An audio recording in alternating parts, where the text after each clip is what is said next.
Почитувани, 24 часа Венко Филипче и СДС молчат за нивниот пријател и функционер Андон Стојков, кој беше фатен со дрога.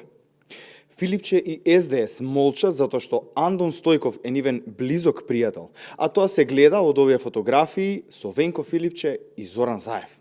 Овие фотографии не се ниту напоминување, ниту случајни. Срамота е на кое дереже се спушти СДС последните неколку години, да молчи и да се срами од наркодилери и криминалци. Венко Филипче да се огради од наркодилерот Андон Стојков, а доколку не го направи тоа, се поставува логичното прашање, дали можеби лично тој стои позади него. Ако Венко Филипче не се огради, се поставува и прашањето, дали и тој можеби има профит од наркотрговијата на Андон Стојков. СДС и Филипче да не молчат. Ви благодарам. Доколку имаме прашања, повелете. Да, имам едно прашање за тоа како го коментирате исходот од вчерашната средба на премиерот со Таравари и кои ќе бидат следните чекори, а поврзани со коалицијскиот партнер. Да, благодарам на прашањето.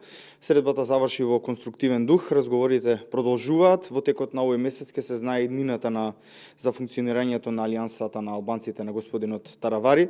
Претседателот Мицкоски мислам дека на средбата ги потврди веќе јавно изнесените позиции. Благодарам.